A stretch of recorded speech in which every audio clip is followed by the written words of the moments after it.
Top 4 des joueurs qui vont aider les Real à éliminer Manchester City cette saison. 1. Thibaut Courtois. Quand on parle des 3 meilleurs joueurs du Real Madrid depuis 2 ou 3 ans, la plupart des gens vont oublier de citer Courtois.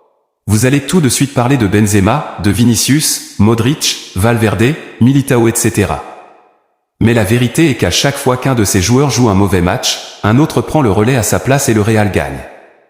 Quand Vinicius joue mal, Benzema, Rodrigo, Asensio ou encore Valverde marquent. Quand Benzema ne marque pas, Vinicius ou Rodrigo marquent. Le seul joueur qui n'a pas de remplaçant au Real, c'est Courtois. Si Courtois joue mal en Champions League, le Real n'aura aucune chance de gagner. 2. Vinicius Junior. Oui, je sais, beaucoup de personnes seront étonnées que je mette Vini au-dessus de Benzema. Mais il faut être réaliste, Vini est le leader offensif du Real cette saison. S'il est absent contre City, le Real aura beaucoup de mal offensivement. Vini est la raison pour laquelle la défense de City ne montera pas. Kyle Walker n'aura pas assez d'apport offensif, parce qu'il devra rester collé à Vini durant tout le match. La défense de City aura toute son attention sur Vini et cela pourra aider Rodrigo à trouver des espaces pour marquer.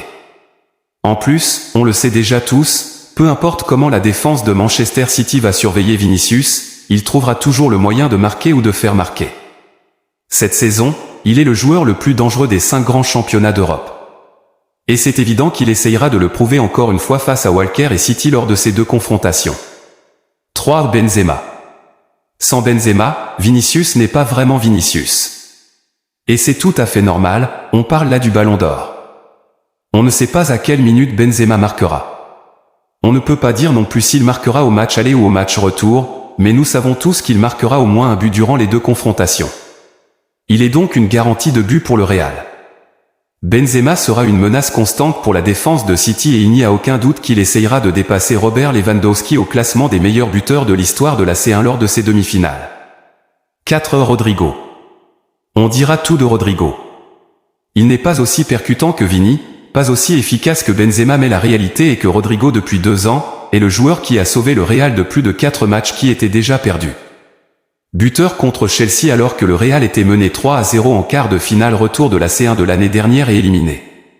Double buteur contre City en demi-finale retour pour sauver encore un Real Madrid qui était au bord de l'élimination à 99%.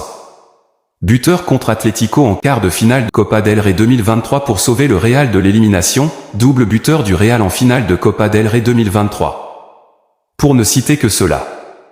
Rodrigo n'est plus un attaquant remplaçant qu'on faisait rentrer à la fin des matchs pour espérer obtenir quelque chose. Il est aujourd'hui un attaquant redoutable, un joueur très intelligent dans l'utilisation de l'espace et très efficace devant le but. Alors oui, City a l'air favori sur le papier, mais la réalité est que le Real a toutes les armes nécessaires pour éliminer Manchester City cette année encore.